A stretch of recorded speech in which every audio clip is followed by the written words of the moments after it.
Exit പോളുകൾ എല്ലാം പിഴച്ച, പ്രമുഖ രാഷ്ട്രീയ നിരീക്ഷകരുടെ എല്ലാ പ്രവചനങ്ങളും അടിമുടി തെറ്റിയ, തമിഴകത്തെ നിങ്ങൾ ഇനിയും ഒരുപാട് തിരിച്ചറിയാനുണ്ടെന്ന് തമിഴ് ജനത അന്നേ പറഞ്ഞുവെച്ചതാണ്. ജാതിയോ മതമോ ആശയമോ ആദർശമോ വിശ്വാസമോ വൈകാരികതയോ അല്ല തമിഴകത്ത് ഇക്കുറി വിധിയെഴുതിയത്. താരാരാധന വോട്ടാകുമായിരുന്നെങ്കിൽ ഇതിനു മുൻപേ പല താരങ്ങൾക്കും അടിപതറില്ലായിരുന്നു.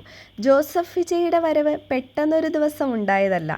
ദ്രാവിഡ പ്രസ്ഥാനങ്ങളുടെ ചോരയും നീരും കുതിർന്നുറഞ്ഞ മണ്ണിൽ ടി.വി.കെയുടെ കൊടികൾ അങ്ങനെ പെട്ടെന്നൊരു നാൾ ഉണ്ടായതുമല്ല.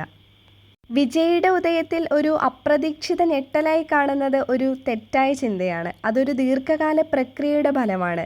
വർഷങ്ങളായി രൂപപ്പെട്ട വിശ്വാസം, പ്രാദേശിക തലത്തിൽ വളർന്ന നെറ്റ്വർക്ക്, സാവധാന തലത്തിൽ വളർന്ന സംഘടന, ശരിയായ സമയത്തെടുത്ത തന്ത്രപരമായ തീരുമാനങ്ങൾ, ഇവയെല്ലാം ചേർന്നതായിരുന്നു ആ വിജയം.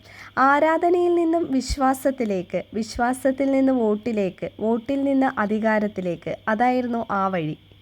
സി ജോസഫ് വിജയ് എന്നും ഞാൻ എന്ന് അദ്ദേഹം പറഞ്ഞു തുടങ്ങിയപ്പോൾ ജനക്കൂട്ടം ആഘോഷത്തിൽ മുങ്ങി. വിസിൽ ശബ്ദങ്ങൾ സ്റ്റേഡിയത്തെ ആവേശവും രാഷ്ട്രീയ വരവിൻ്റെ വികാരവും കൊണ്ട് നിറച്ചു. തമിഴക മണ്ണിൽ അത് ചരിത്രമായിരുന്നു.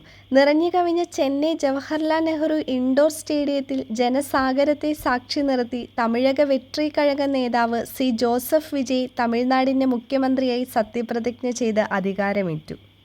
ഇക്കാലമത്രയും ഇളയ ദളപതി വെള്ളിത്തിരയിൽ കാണിച്ചതെന്തോ അതുക്കും മേലെയായിരുന്നു ഈ മാസ് സത്യപ്രതിജ്ഞ. ആവേശത്തോടെ, അതിലേറെ നിർവൃതിയോടെ കുടുംബാംഗങ്ങളും പ്രവർത്തകരും ആരാധകരും തമിഴ് ജനത മാത്രമല്ല ഈ സത്യപ്രതിജ്ഞ ഇന്ത്യ ഒന്നടങ്കം കൺകുളിർക്കെ കണ്ടു.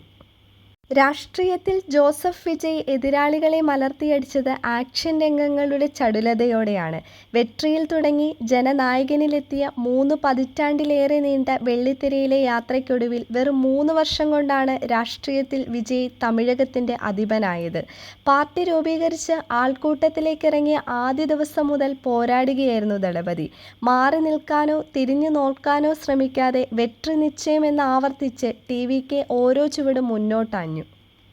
അങ്ങനെ തമിഴ്നാട് രാഷ്ട്രീയത്തിൽ 5 പതിറ്റാണ്ടിലേറെ നീണ്ടുനിന്ന ദ്രാവിഡ ഭരണത്തിന് അന്ത്യം കുറിച്ചുകൊണ്ട് വിജയ് മുഖ്യമന്ത്രിയായി അധികാരമേറ്റതോടെ ഒരു പുതിയ രാഷ്ട്രീയ യുഗത്തിന് തുടക്കമിട്ടിരിക്കുകയാണ്.